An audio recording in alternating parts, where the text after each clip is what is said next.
देखिए दोस्तों, पिछले वीडियो में हमने पीएच स्केल और पीएच वैल्यू कैसे निकालते हैं वो बात कर चुके हैं। आज हम देखेंगे कि कुछ पदार्थ दे रखे हैं, उनकी पीएच वैल्यू क्या होती है और पीएच जब परिवर्तित होती है तो हमारे जीवन में उसका क्या प्रभाव पड़ता है। तो सबसे पहले देखते हैं कि कुछ पदार्थ दे रखे हैं, उनकी पीएच कितनी है। तो HCl एक अम्ल है, हाइड्रोक्लोरिक अम्ल कहा जाता है इसको। इसकी पीएच है वो 0 से 1 के बीच में होती है, यानी ये प्रबल अम्ल होता है। नींबू का रस है, उसकी पीएच की बात करें तो 2.2 से 2.4 के बीच इसकी पीएच होती है। सेब की पीएच का मान 3 होता है। इसको याद कैसे करें, जैसे सेब खरीदने से पहले हम 3 बार सोचते हैं, तो सेब महंगी होती है इसलिए सेब की पीएच कितनी हो जाएगी, 3 बार, यानी 3 बार हम सोचते हैं इसके बारे में तो पीएच का मान 3 हो जाएगा। चाय की पीएच का मान 5.5 होता है। इसको याद कैसे रखें, जैसे चाय, मैं बचपन से ही चाय नहीं पीता हूँ, इसका मतलब बचपन, तो चाय की पीएच का मान 5.5। मानव मूत्र का पीएच है वो 4.8 से 8.4 के बीच इसका मान होता है। मानव लार की पीएच का मान है वो 6.5 होता है। आगे दूध की पीएच की बात करें तो दूध की पीएच है वो 6.4 के बीच होती है। शुद्ध जल, अशुद्ध जल बोलते हैं, या शुद्ध जल की पीएच है, इसका मान 7 होता है। नमक की पीएच का मान 7 होता है। जैसे शुद्ध जल और नमक ये हमें हफ्ते में 7 दिन चाहिए होते हैं, तो इसको याद रख सकते हैं कि जल और नमक इसकी पीएच का मान कितना होता है, 7 होगा। मानव रक्त के पीएच का मान है वो 7.4 होता है। ये एग्जाम में बहुत बार पूछा जाता है कि मानव की रक्त का पीएच मान कितना होगा, तो 7.4 होता है। मानव आंसू की बात करें, आंसू की पीएच कितनी होती है, 7.4 होती है। मानव रक्त और आंसू इनकी पीएच कितनी होती है, 7.4 होती है। मिल्क ऑफ मैग्नीशिया MgOH का होल ट्वाइस, इसकी पीएच कितनी होती है, 10, यानी ये दुर्बल क्षार है एक। NaOH इसकी पीएच का मान 14 होता है। सोडियम हाइड्रोक्साइड ये प्रबल क्षार है एक, इसकी पीएच का मान सबसे ज्यादा 14 होता है। इस प्रकार कुछ पदार्थ और उनकी पीएच वैल्यू दे रखी थी, उनके बारे में बात की। आगे हम देखते हैं कि पीएच परिवर्तित हो जाए तो हमारे जीवन पर उसका क्या प्रभाव पड़ेगा।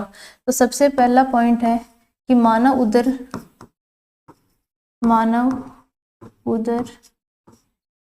का पीएच परिवर्तन। मानव उदर का पीएच परिवर्तन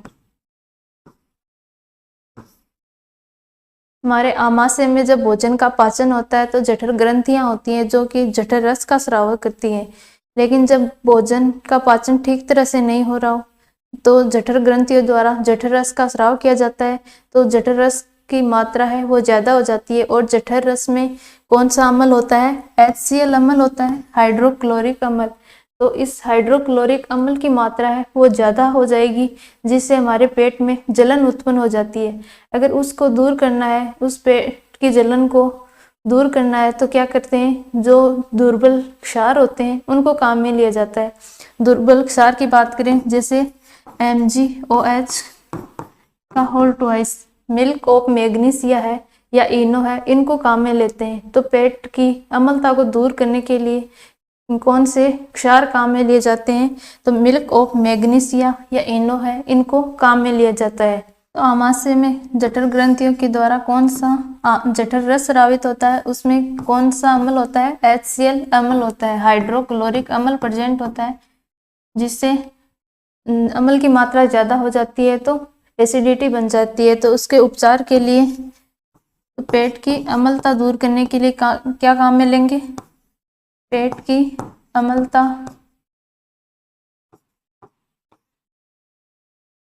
दूर करने के लिए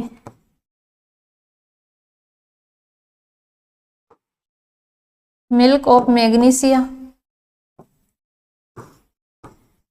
MgOH का होल ट्वाइस या इनो, इनको काम में लिया जाता है, जिससे ये अम्ल का प्रभाव है उसको कम कर देते हैं। अगले पॉइंट की बात करें, अगला पॉइंट है दंत क्षय, दांतों का नष्ट होना। सामान्यतः हमारे मुख की पीएच है उसका मान है वो 6.5 के लगभग होता है। अगर इस पीएच का मान 5.6 से कम होने लगे तो क्या होगा, दांतों का क्षय होने लगेगा, दांत खराब होने लगते हैं। सामान्य भाषा में हम कहें कि दांत खजबा लागा, तो वो खजने लगते हैं, खराब हो जाते हैं और लास्ट में क्या होता है, कीड़ा खाने लगता है दांतों को।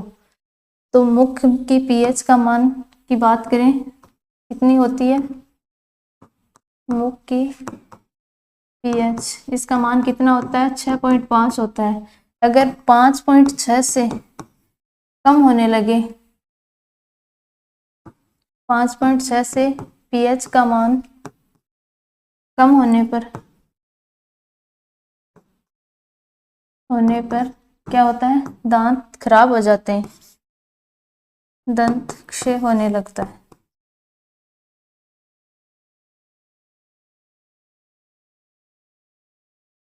जब हम खाना खाते हैं तो खाना खाने के बाद कुछ भोजन के टुकड़े हैं वो हमारे दांतों से चिपक जाते हैं और जो हमारे मुख में जो बैक्टीरिया है वो उस भोजन से क्रिया करके क्या बनाएंगे, अम्ल बना लेते हैं।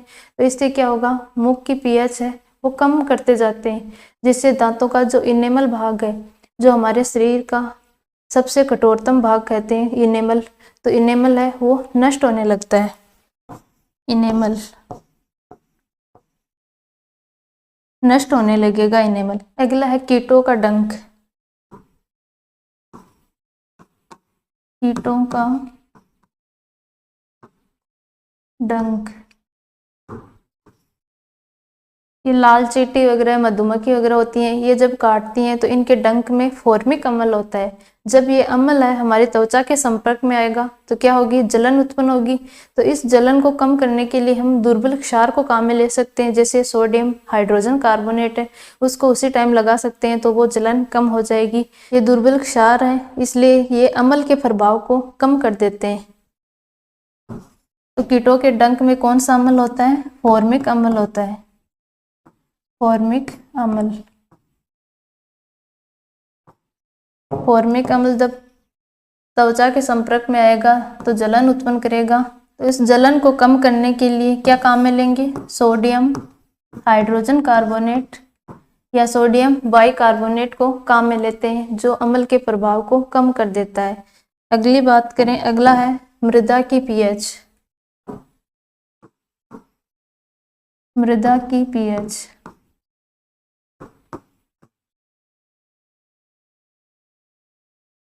जो हम रासायनिक उर्वरक वगैरह काम में लेते हैं ना, तो उससे क्या होती है, मृदा है वो अम्लीय हो जाती है, जिससे फसल है वो अच्छी नहीं होती। तो मृदा की पीएच अच्छी फसल के लिए, अच्छी पैदावार हो इसके लिए मृदा है वो दुर्बल क्षारीय होनी जरूरी है। अच्छी पैदावार के लिए कैसी मृदा होनी चाहिए, दुर्बल क्षारीय, दुर्बल क्षारीय मृदा होनी चाहिए। अगला पॉइंट है अम्ल वर्षा।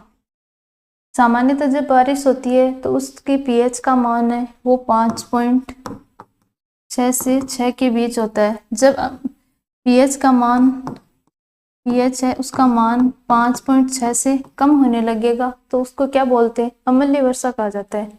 पीएच का मान 5.6 से कम होता है तो उसको क्या कहते हैं, अम्लीय वर्षा कहते हैं।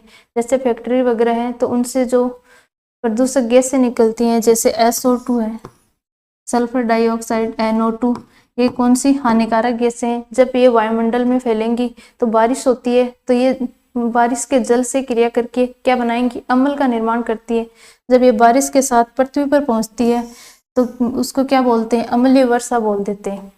प्रदूषक गैसें, अब आपको पूछें कि अम्ल वर्षा के लिए कौन से कारक उत्तरदायी है, तो सल्फर डाइऑक्साइड, SO2 गैस और NO2 गैस है, ये उत्तरदायी है मेन रूप से। जब अम्ल वर्षा होती है तो मिट्टी, फसल, इनसे लेकर पूरा पारिस्थितिकी तंत्र है वो प्रभावित होता है अम्ल वर्षा से।